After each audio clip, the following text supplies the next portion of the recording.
nesse fim de tarde, início de noite, com a graça e a paz do Senhor Jesus. Amém. É um prazer estar aqui. De fato, eu tenho a honra de fazer parte do Ministério de Comunicação da nossa denominação, a APECOM, Agência Presbiteriana de Evangelização e Comunicação. São quase 20 projetos. O Verdade e Vida é um deles, né? São mais 18, 19 projetos nesta área e que, desde 2010, eu tenho a honra de participar, né? Fui pastor na cidade de Uberaba por 5 anos, depois 15 anos na cidade de Uberlândia, que é a minha igreja de origem, e os últimos 5 anos, então, em São Paulo. Eu sou casado com a Gislane, há quase 33 anos, um casal de filhos, e aos 4 minutos desse dia eu me tornei vovô, né?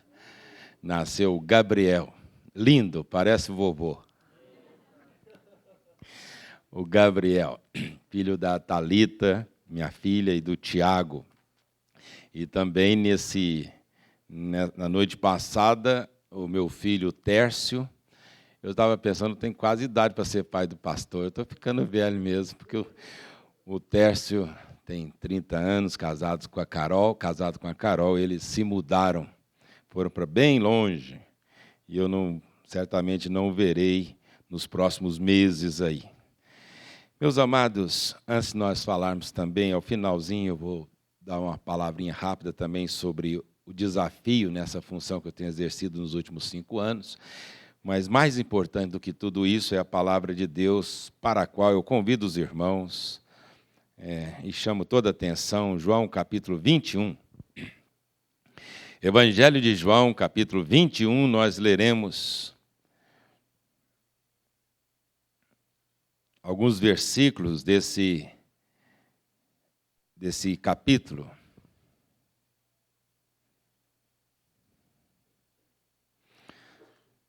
Leremos talvez a parte mais conhecida desse texto, que mais chama atenção, versículo 15 até o versículo 17. Diz assim a palavra de Deus no Evangelho de João, capítulo 21, versículo 15 até o 17. Na minha Bíblia está na página 1094 do Novo Testamento. Aliás, essa Bíblia minha aqui, a numeração é contínua. Diz assim a palavra de Deus: depois de terem comido, perguntou Jesus a Simão Pedro: Simão, filho de João, amas-me mais do que estes outros? Ele respondeu: sim, Senhor, tu sabes que te amo. Ele lhe disse: apacenta os meus cordeiros. Tornou a perguntar-lhe pela segunda vez: Simão, filho de João, tu me amas?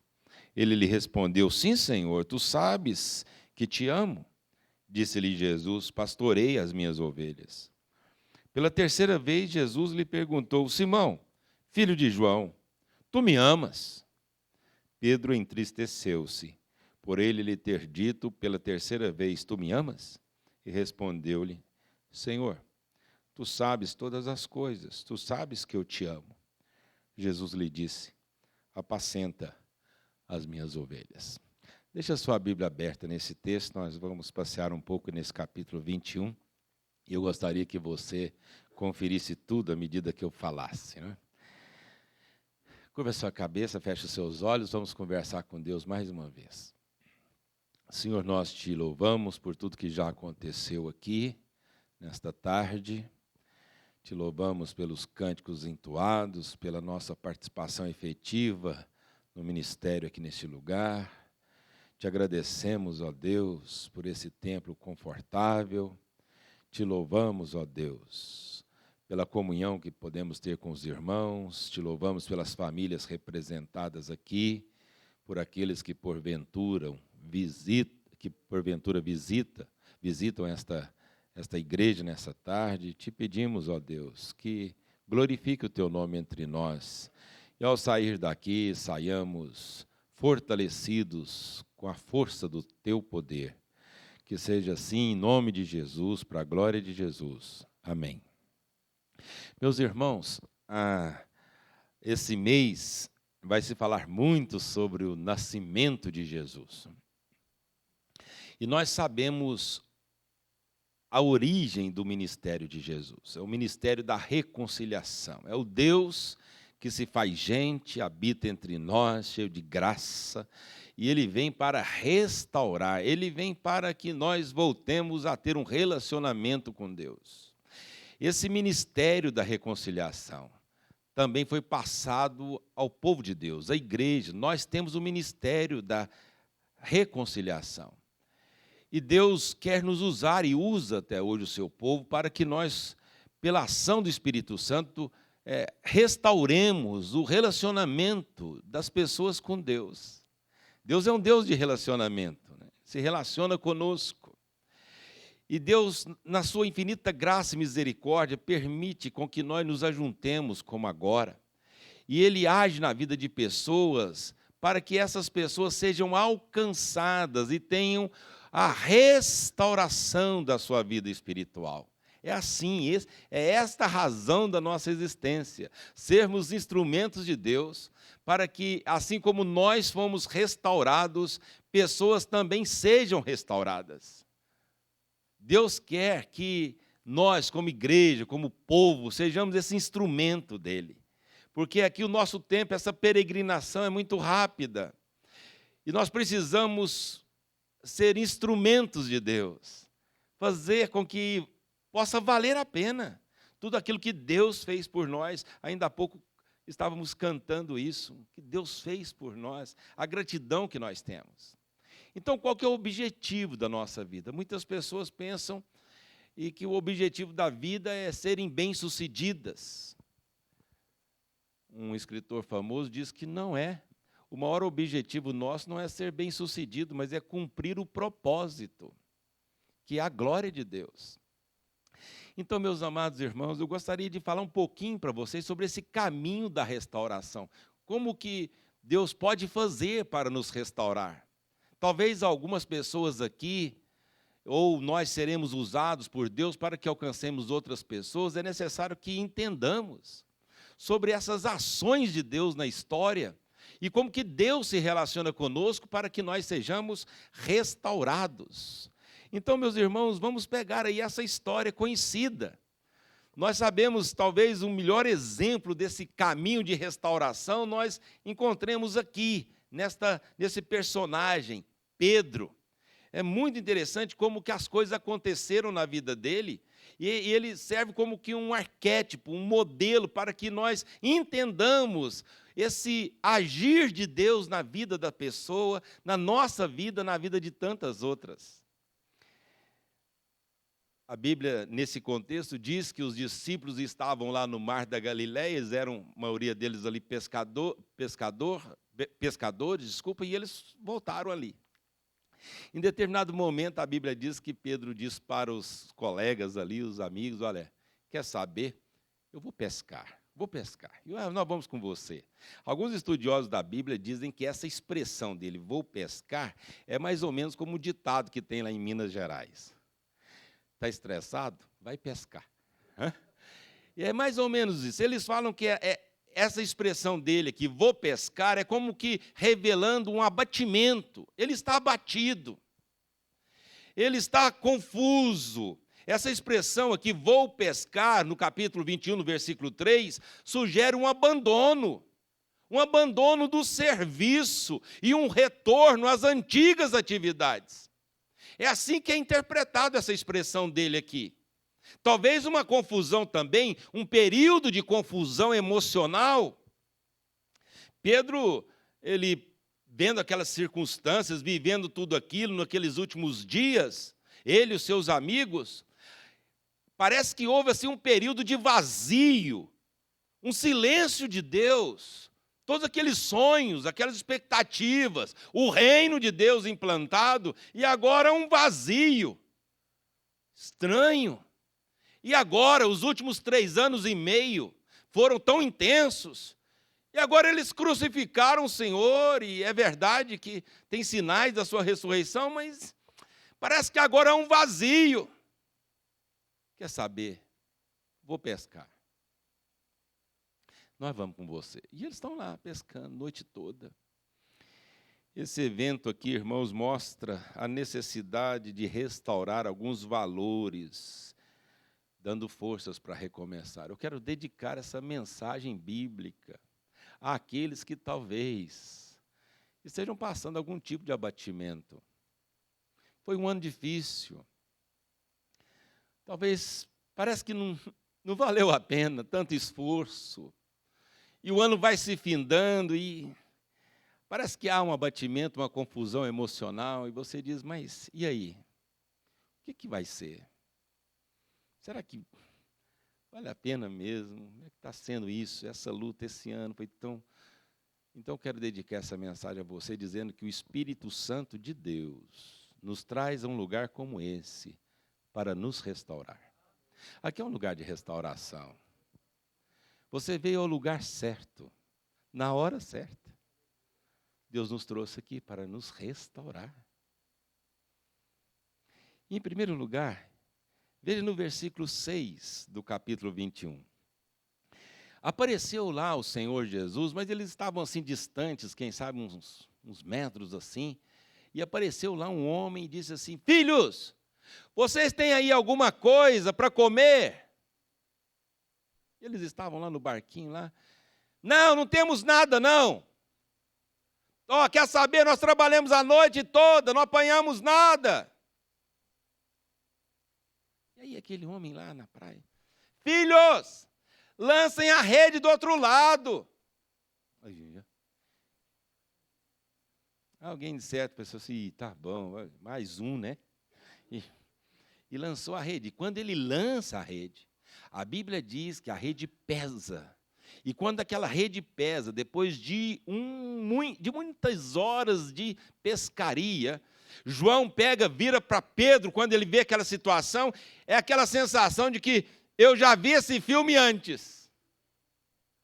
E a hora que a rede pesa, João vira e fala assim, Pedro, aquele lá é Jesus. Quando Pedro ouve isso, também faz uma retrospectiva ali de segundos, e diz, realmente eu já assisti esse filme e era ele. A Bíblia diz que Pedro pula e vai ao encontro de Jesus, eles vêm depois, e de fato, depois de uma noite inteira, sem nada pegarem, tem 153 grandes peixes naquela rede. Era Jesus.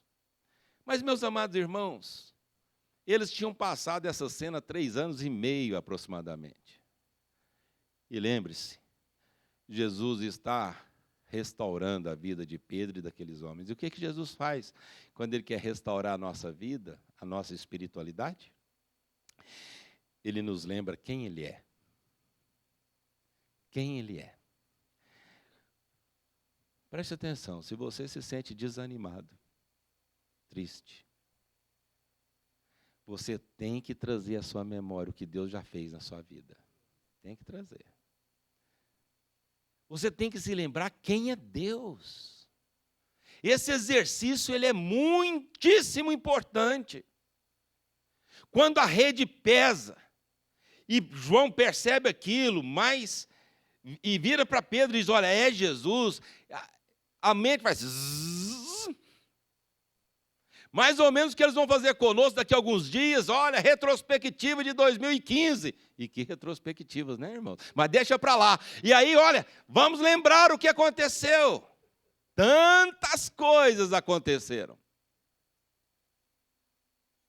Mas nós precisamos fazer essa retrospectiva para que nós sintamos a força da restauração. Quantos livramentos Deus já nos deu. Lembra quantas vezes na angústia nós clamamos a Deus e Ele nos ouviu? Lembra quando você veio para essa cidade, na situação que você veio? Lembra o que você já passou?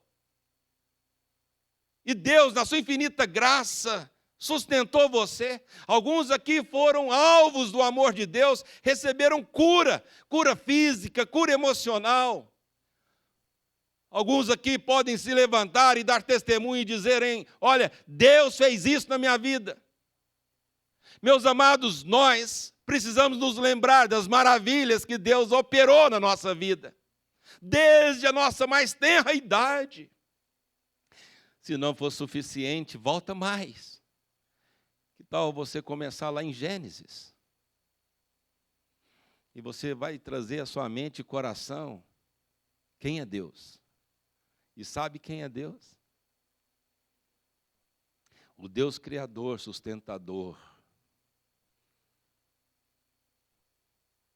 Esse Deus, como diz o profeta Isaías, o Deus misterioso.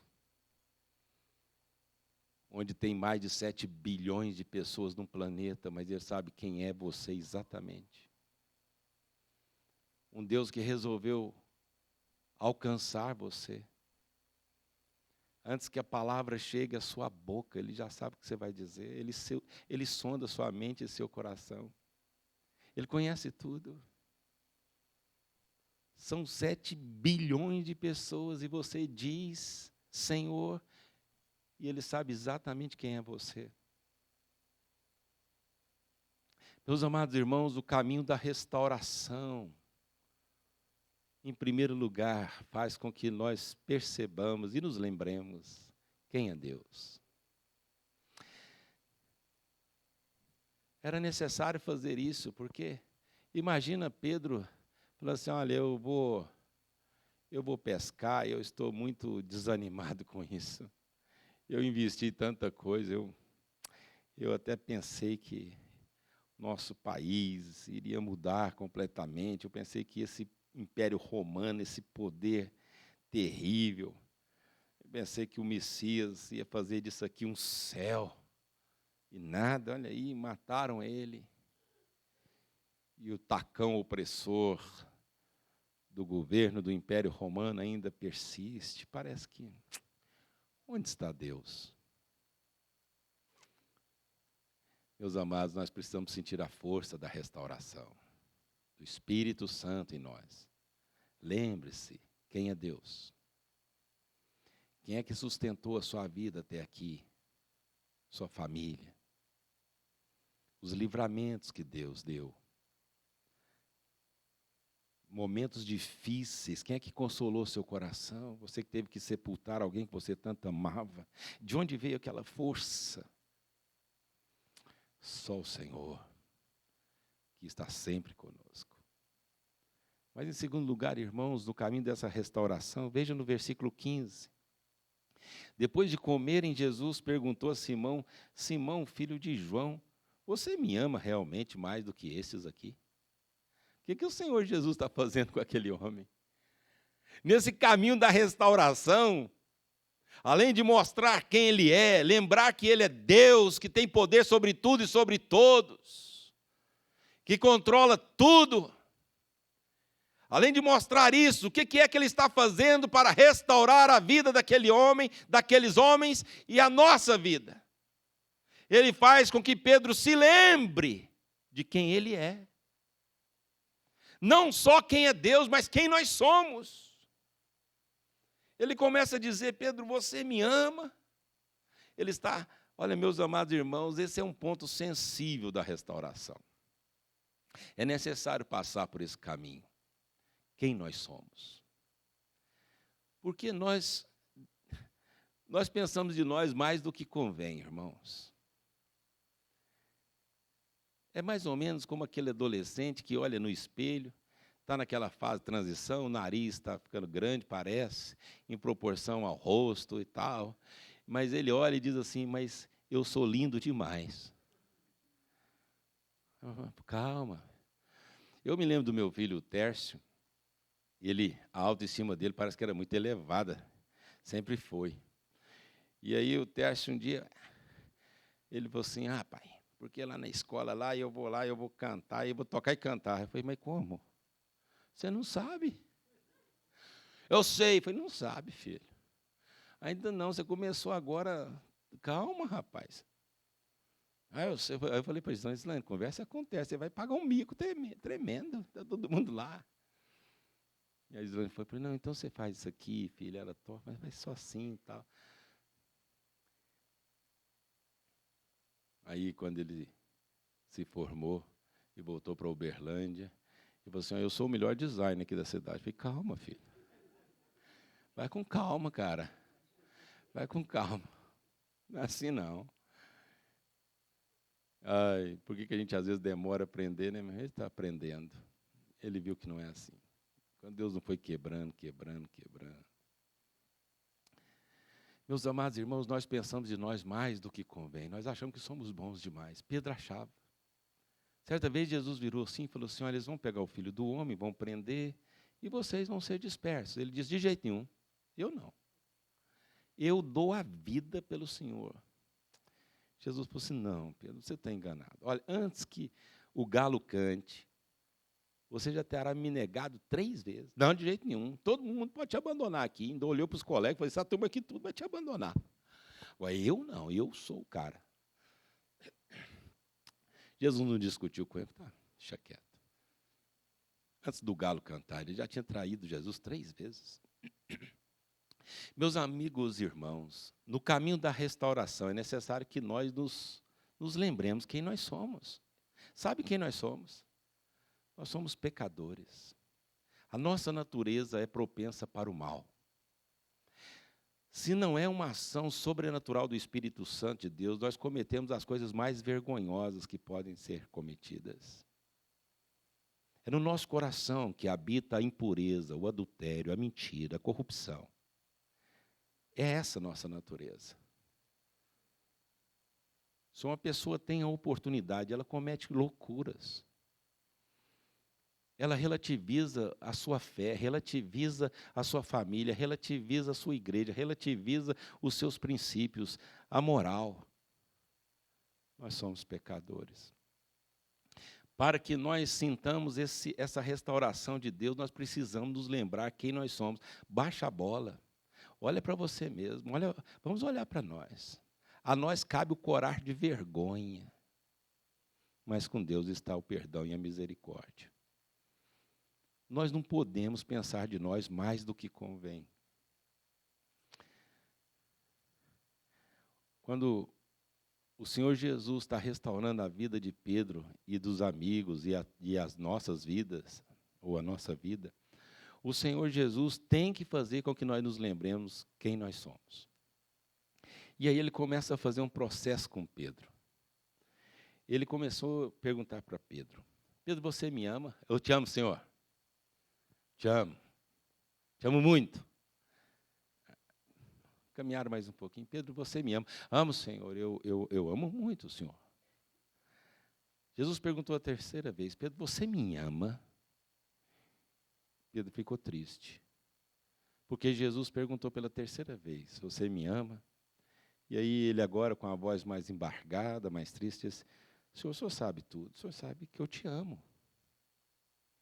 Meus irmãos, o que Jesus está fazendo para restaurar a vida deste homem? O que Jesus quer fazer para restaurar a nossa vida e fazer com que nós prossigamos, certos de que a graça de Deus está sobre nós e de que nós somos aquilo que Deus diz que nós somos? Como que nós vamos achar forças para continuar? Como? É necessário nós passarmos por esse caminho aqui. Saber que nós somos pecadores e precisamos muito do perdão de Deus. A Bíblia não é clara nisso, e não há nenhuma unidade na interpretação com respeito a esse texto, mas não dá para a gente deixar de lembrar o que Pedro fez quando negou Jesus 3 vezes. 3 vezes Jesus pergunta, 3 vezes Pedro negou Jesus. A Bíblia não deixa isso claro, é meio implícito, mas não dá para pensar que Jesus está realmente para restaurar Pedro, fazendo com que ele se lembrasse das 3 vezes que ele negou Jesus. Eu sei que não é legal isso para nós, a gente não se sente muito bem, mas olha, você precisa se lembrar de onde você caiu. Você precisa se lembrar das ciladas que o inimigo já deu e você caiu. Você precisa se lembrar que você já envergonhou o nome do Senhor. Você precisa se lembrar de que você não honrou o Senhor como você deveria ter honrado. Eu tenho que me lembrar disso. Quantas vezes eu magoei o Senhor? Quantas vezes eu entristeci o Espírito Santo? É necessário que eu me lembre disso para que eu sinta essa tristeza bendita, porque o apóstolo Paulo diz que a tristeza provocada pelo Espírito Santo gera o arrependimento. Uma tristeza que não é gerada pelo Espírito Santo pode gerar tristeza e até depressão e não resulta em nada. Mas o Espírito Santo de Deus, quando ele traz à nossa memória isso, que nós somos pecadores, o Espírito Santo provoca em nós essa tristeza, essa dor por causa do pecado. Isso produz em nós um arrependimento. E não há salvação sem arrependimento e fé. É necessário que nos arrependamos. É necessário que nós sintamos o peso de ter magoado o Senhor. Isso mostra o temor de Deus na nossa vida. Sabe por que nós sofremos tantas coisas, principalmente aqui no nosso país? Falta de temor de Deus. Religião tem de sobra. Número de chamados evangélicos, um monte. Mas temor de Deus? A Bíblia diz que o temor do Senhor é o princípio da sabedoria. Quando nós sentimos o temor de Deus, eu não preciso estar perto da minha esposa para ser fiel a ela. Eu não preciso estar perto da minha religião, da minha denominação, para ter certas condutas. Porque o temor de Deus invadiu meu coração. Por isso que Pedro fica triste. Quando Jesus pergunta ele a terceira vez, ele pensa, de fato, procede ele perguntar 3 vezes. Eu não sou confiável. Eu não sou confiável. Meus amados irmãos, se falarem mal de nós, falaram um pouco, não sabe, tanto nós somos piores. Um dia alguém falou assim, rapaz, eu liguei lá, não sei aonde, então deram informação, os caras te queimaram. Eu falei assim, é porque eles não sabem a metade. Eu sou muito pior do que eles estão falando. Nós somos ruins, irmãos, de natureza. Se cometem algum tipo de injustiça com você, comigo, entrega isso nas mãos do Senhor. Pedro, ele entendeu bem o que Jesus estava dizendo, mas Jesus fez isso por amor. Ele estava restaurando a vida dele. Ele estava naquela, olha, eu vou pescar. Pedro, ele não estava precisando de pescar aquela hora. Mas Pedro estava confuso, abatido. É mais ou menos como as mulheres da pós-modernidade fazem os homens. Quer saber? Vou ao shopping. O que você vai fazer ao shopping? Bem, eu vou lá, eu preciso ir lá. Dá para dar o cartão de crédito? Mas o que você vai fazer lá? E o duro é quando precisa comprar para poder se sentir melhor. Aí que vai. Mas quando eu vou e começo a comprar, me sinto tão bem, misericórdia. Eu preciso. Meus amados, é assim, isso é assim conosco. Conosco é assim, porque é natural que isso aconteça. Por isso que é necessário que nós, dia a dia, sejamos restaurados por Deus, porque nós vamos cansando. Nós vamos ficando cansados nessa caminhada. As lutas, as tribulações, as vitórias, as derrotas. A vida vai fazendo com que nós nos sintamos cansados.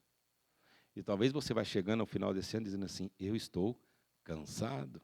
Talvez você tenha até usado essa expressão já. O marido quer saber, eu estou cansado. Eu também estou cansado. Cansado de quê? Vocês estão querendo dizer o quê mesmo? Nós precisamos de restauração, irmãos. Foi o que o Senhor Jesus fez com Pedro. Esse é o caminho da restauração. Primeiro, lembrar quem é Deus. Segundo, lembrar quem somos nós. Em terceiro lugar, olha como que o Senhor Jesus faz para restaurar a vida daqueles homens, especialmente de Pedro, que é esse modelo, né? A Bíblia Sagrada diz, no versículo 17, que após Jesus fazer aquelas perguntas, ele sempre terminava dizendo assim: cuida das minhas ovelhas, cuida das minhas ovelhas, cuida das minhas ovelhas, cuida das minhas ovelhas. O que Jesus está fazendo com Pedro? Por que ele, mais uma vez, faz um milagre? Depois de uma noite de fracasso na pescaria, por que mais uma vez ele faz uma pesca maravilhosa, como Lucas descreve no capítulo 5, no primeiro encontro de Jesus com Pedro, ele fez exatamente aquilo. O que Jesus está querendo conosco, ao nos trazer aqui? Por que move pessoas de um lugar para o outro, de uma cidade para outra? Por que você vem? Por que alguém o convidou? Por que hoje? Porque hoje, esse Deus maravilhoso que não desiste de nós, insiste conosco,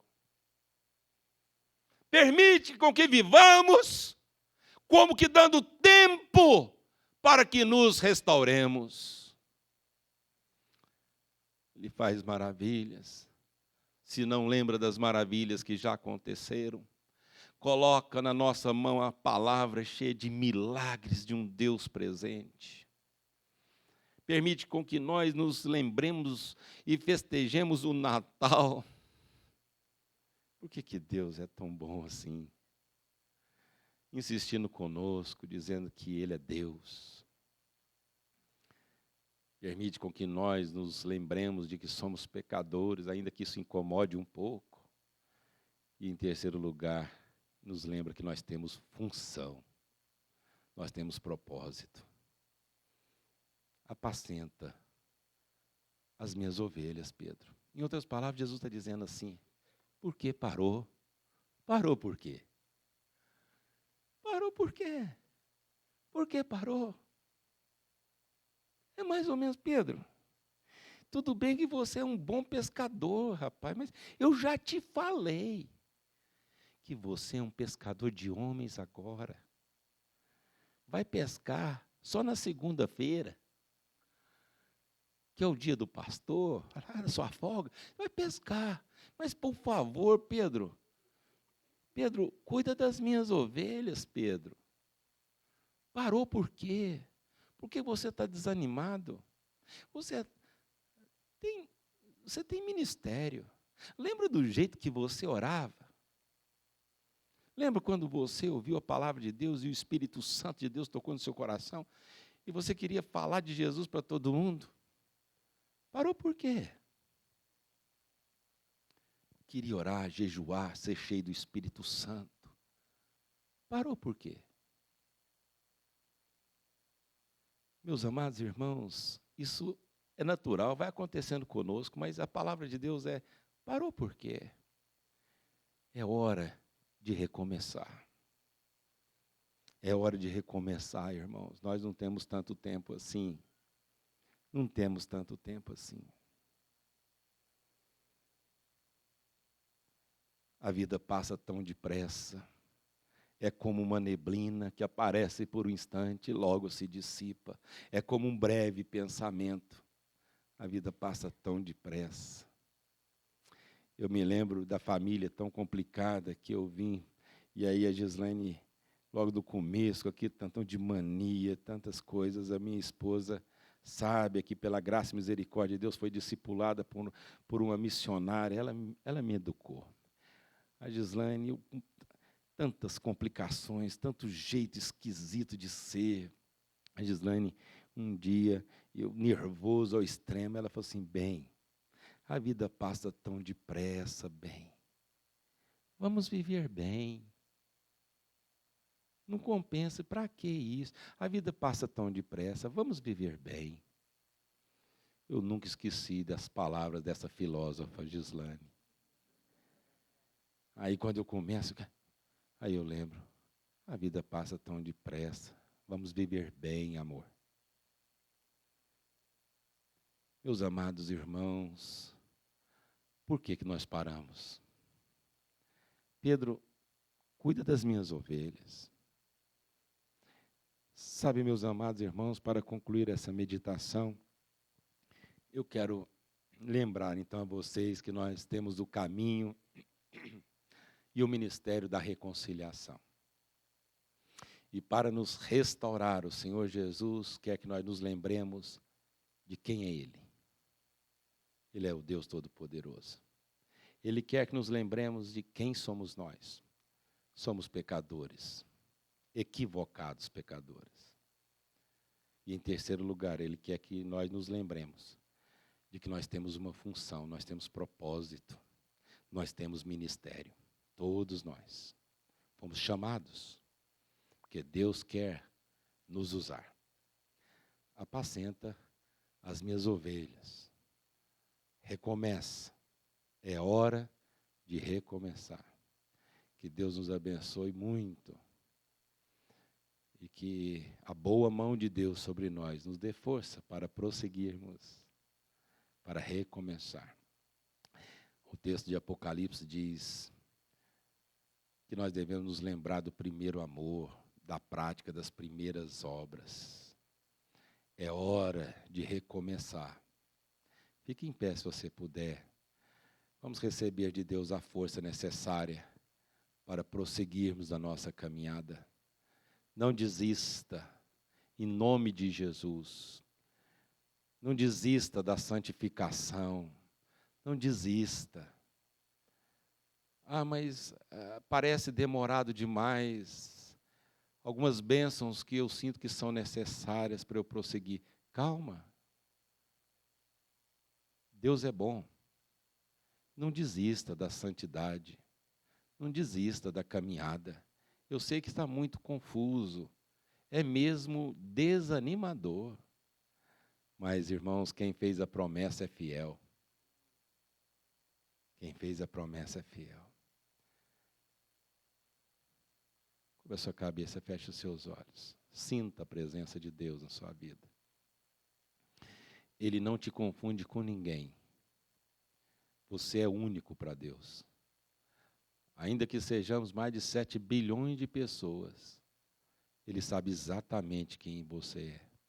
É impossível Ele te confundir. Só existe você. Deus, nós precisamos da força para continuar. Do verdadeiro e genuíno avivamento espiritual, Senhor. Aquele que faz com que nós nos lembremos sempre que o Senhor é o Deus Todo-Poderoso. Precisamos, ó Deus, que o Senhor nos faça sempre nos lembrar de que nós somos pequenos, totalmente dependentes do Senhor. E nós não temos forças por nós mesmos. Nós somos pecadores e carecemos do perdão do Senhor. Ó Deus, nós precisamos de forças para continuar. Alguém que tem pensado em desistir, o Senhor dê o ânimo necessário, ó Deus. Traga o renovo necessário. Faça isto para a glória do seu nome, para a expansão do teu reino, para a nossa alegria, para a nossa felicidade, Senhor. Para um estreitamento do relacionamento com o Senhor. É assim que oramos, em nome de Jesus. Amém. Pode se sentar aqui.